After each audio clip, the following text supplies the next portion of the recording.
First of all, I think the Silk Road is probably one of the most underreported significant macro changes that will happen over the next 5 to 8 years. So the Silk Road is, in lack of a better word, the Marshall Plan instituted by China for all of Eurasia.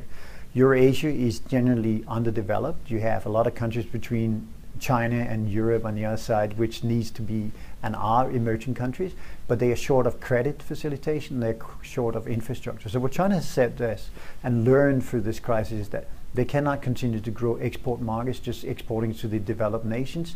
They need to buy through their own supply of credit and infrastructure. They can build a new demand by getting infrastructure in place in every single country between themselves and Europe.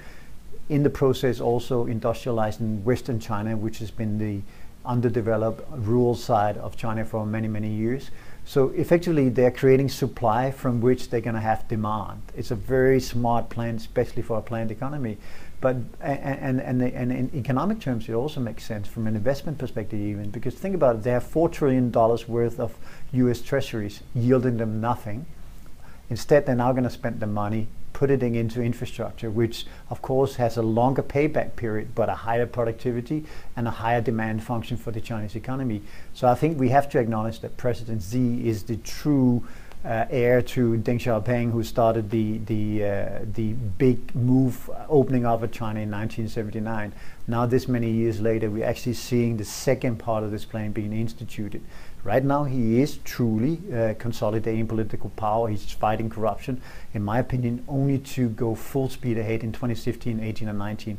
And what's interesting is that's just been confirmed by the last Chinese National Congress that happened this month, March of 2015. So over the next 2 years, they have already funded the Silk Road Fund by $40 billion up front. And then they have all that, $4 trillion worth of reserve they're also willing to submit to it.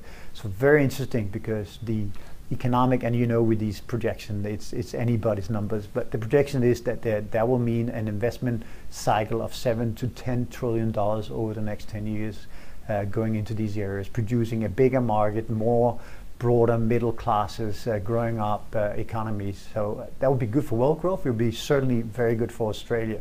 It's early, it's marginal, but with China, when they set something in motion, it's like a super tanker. When they have turned the ship, it will go full steam ahead as they gain momentum on this.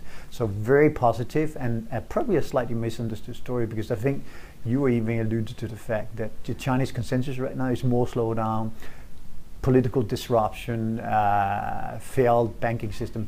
That can still, there's still going to be more negative data coming out. I think China, to me, is like a factory, and they have been producing Chrysler cars. Now they have to do Ferraris. That means the factory has to be retooled, the staff has to be re-educated. That's what China is about right now in the next 2 years. From 2015, 17, 18, 19, we will see this massive demand coming through from China for investment products.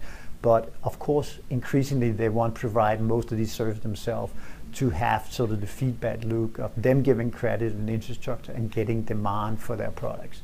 But in every single product that goes into this, you need resources, of which, of course, this beautiful country has plenty.